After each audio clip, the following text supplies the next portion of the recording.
Gipangguba sa kapulisan sa Soc-Sargen ang kapinlibo ka mga illegal nga paboto. Laki boga nga nasakmit atol sa operasyon yadtong Kapaskuhan.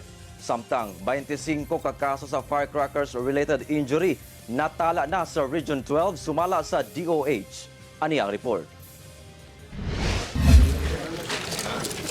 Gipanghumol sa kapulisan sa drum nga dunay tubig kini mga paboto atol sa ceremonial destruction of confiscated firecrackers nga gipaygayon sa headquarters niini sa General Santos City adlawng Sabado. Sa 1,042 ka mga klase-klaseng paboto, sagad niini mga kwitis nga ana sa 435 ang ihap. Matod sa General Santos City Police, mga illegal nga firecrackers kini nga nakumpiska atol sa operasyon sa PNP sugod December 16 hangtod December 26 sa Gensan.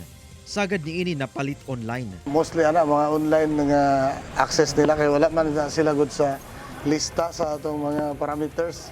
So di pud safe nga mga brand nga mga product, mga label murag sa laing nasod. Lakip sa gipangguba ang mga nasakmit sab nga improvised cannon gun o boga. Mukabat kini sa 45 ka buok. Lakip na kining usa ka klase sa boga nga daw replika sa usa ka armas ang gunitanan. Ilan ang electronics na para pas-pas nya kusog na pud kayo mambuto.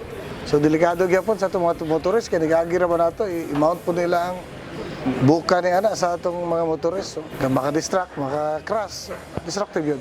Gipaabot nga laing batch na sab sa mga illegal nga paboto lakip boga ang panggubaon kung dunay masakmit karong pagsaulog sa bagong tuig.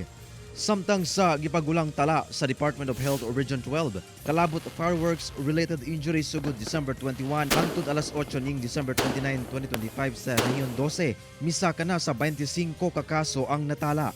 Nanguna dinhi ang South Cotabato nga dunay napulo ka kaso ug 5-star nga pabuto sab ang nanguna sa injury nga dunay 7 ka kaso. Hinuon mas ubos kini og napulo kung itandi sa milabayng tuig sa susamang period nga nasa 35 ka kaso. Padayon sa pag-awhag ang DOH-12 nga likaya na lang ang magpabuto inay mugamit na lang og ubang alternatibong butang sa pagsaba-saba ng bagong tuig. Kauban si Gary Balantay ug Bong Vicencio, Efren Mamak. 1 Mindanao.